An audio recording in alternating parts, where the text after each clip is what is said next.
It's not that pseudoscience and superstition and New Age so-called beliefs and fundamentalist zealotry are something new. They've been with us for as long as we've been human. But we live in an age based on science and technology with formidable technological powers. Science and technology are propelling us forward at accelerating rates. That's right. And if we don't understand it, by we I mean the general public, if it's something that, oh, I'm not good at that, I don't know anything about it, then who is making all the decisions about science and technology that are going to determine what kind of future our children live in?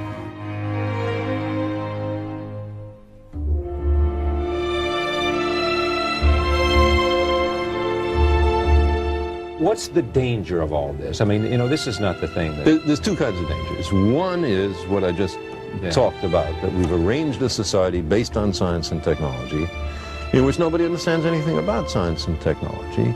And this combustible mixture of ignorance and power, sooner or later, is going to blow up in our faces.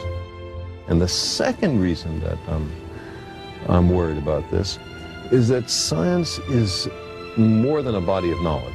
It's a way of thinking, a way of skeptically interrogating the universe with a fine understanding of human fallibility. If we are not able to ask skeptical questions, to interrogate those who tell us that something is true, to be skeptical of those in authority, then we're up for grabs for the next charlatan, political or religious, who comes ambling along. It's a thing that Jefferson laid great stress on. It wasn't enough, he said, to enshrine some rights in a Constitution or a Bill of Rights. The people had to be educated, and they had to practice their skepticism and their education. Otherwise, we don't run the government. The government runs us. You see, people read the stock market quotations and financial pages. Look how complex that is. People are able to look at sports statistics. Look how many people can do that. Understanding science is not more difficult than that. It doesn't involve greater intellectual activities. But the thing about science is, first of all, it's after the way the universe really is and not what makes us feel good. And a lot of the competing doctrines are after what feels good and not what's true. There are millions of people who understand science does not prove religion, but because religion is faith-based. Let's look a little more deeply into that. What is faith? It is belief in the absence of evidence. Now, I don't propose to tell anybody what to believe, but for me, believing when there's no compelling evidence is a mistake. The idea is to withhold belief until there is compelling evidence. And if the universe does not comply with our predispositions, okay, then we have the wrenching obligation to accommodate to the way the universe really is. So who is more humble? The scientist who looks at the universe with an open mind and accepts whatever the universe has to teach us, or somebody who says everything in this book must be considered the literal truth, and never mind the fallibility of all the human beings involved in the writing of this book. I lost both my parents about 12 or 15 years ago, and I had a great relationship with them. I really miss them. I would love to believe that their spirits were around somewhere, and I'd give almost anything to spend 5 minutes a year with them. Do you hear their voices ever? Sometimes. About 6 or 8 times since their death I've heard it. Carl, just in the voice of my father or my mother. Now, I don't think that means that they're in the next room. I think it means that they're in your head. I've had an auditory hallucination. I was with them so long, I heard their voices so often. Why shouldn't I be able to make a vivid recollection?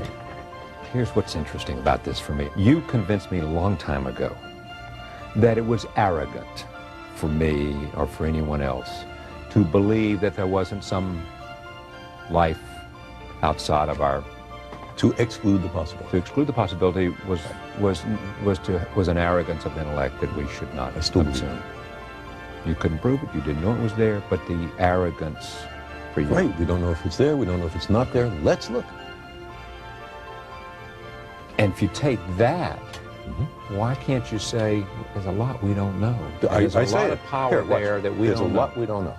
You know? It's what I believe. But that doesn't mean that every fraudulent claim has to be accepted. We demand the most rigorous standards of evidence, especially on what's important to us. So if some guy comes up to me, and a channeler or a medium, and says, I can put you in touch with your parents. Well, because I want so terribly to believe that, I know I have to reach in for added reserves of skepticism, because I'm likely to be fooled and much more minor to have my money taken.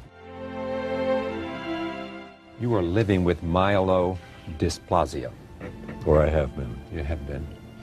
And just share with us, because of your sense of language and your sense of understanding and being reflective and introspective, what do you think about, and what does it do for you to I didn't have any near-death say to you? I didn't have any near-death experiences. I didn't have a religious conversion, but you thought about what it would be like to die. Certainly, and what it would be like for my family, and I didn't much think about what it would be like for me, because I don't think it's likely there's anything that you think about after you're dead.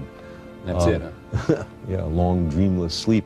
I'd love to believe the opposite, but I don't know of any evidence. But one thing that it has done is to enhance my sense of appreciation for the beauty of life and of the universe, and the sheer joy of being alive. You had a healthy portion of that before this, but even you, it happens to you. Oh, there's no question. Appreciation. No question. Every moment, every inanimate object, to say nothing of the exquisite complexity of living beings. You imagine missing it all, and suddenly it's so much more precious.